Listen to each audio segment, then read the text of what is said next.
Hi, my name is Sarah, and my project is called the Equity Project.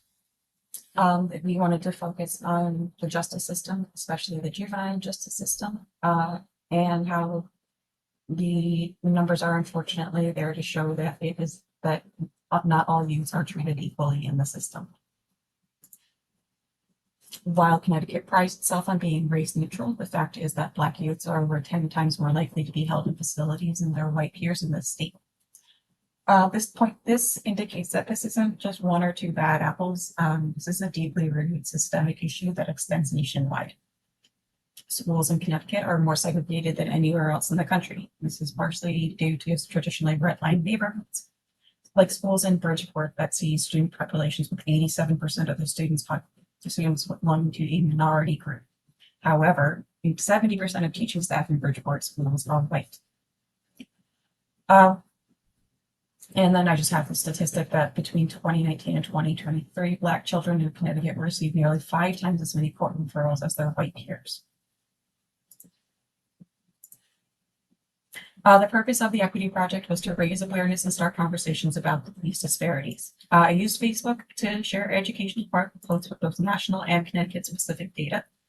I paired statistics with personal stories, and I tried to make them very clear calls to action so that the posts felt very human and very engaging.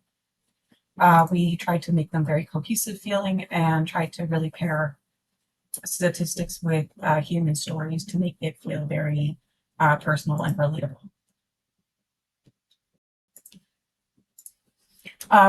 We posted about a dozen times, and we reached on average we got about 150 to 200 views per, or 150 to 150 views per post, with about 72% of those coming from non-followers rather.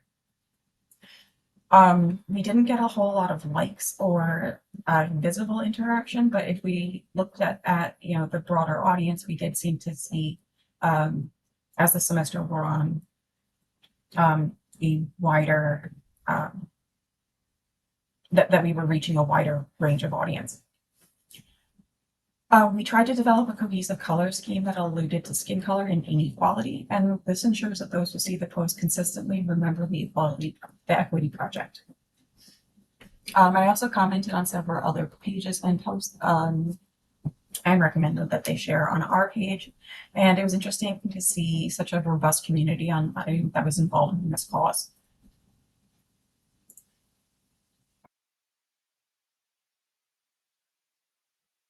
We did experience some challenges and barriers. One big challenge was just the unexpected time constraints that were not anticipated this semester. We, I did try to combat that just by batch creating lots of posts at once and then scheduling them out, but it did really limit how much I could interact with the page on a day-to-day basis. But despite trying to do that as much as I could, it was kind of difficult to engage the community in this topic. People don't want to talk about racism; it makes them really uncomfortable. So we tried really hard to focus on education and facts first. Another unexpected barrier was the inability to link an Instagram account to our Facebook page, which significantly limited the visibility of our posts. Still trying to figure out why that happened, but it is what it is.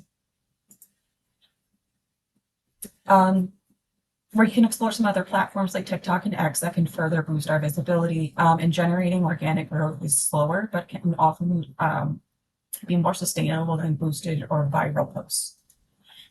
We actively engage with our personal community about the page and received greater interaction and feedback there than on the page itself. So every time I shared the posts from the Equity Project on my personal Facebook page, we got a lot more feedback and interaction there. I hope to continue focusing more on local statistics here in Connecticut and New England. Racial disparities are not really talked about here, and it's really overlooked, and I think it's something that we really need to talk about.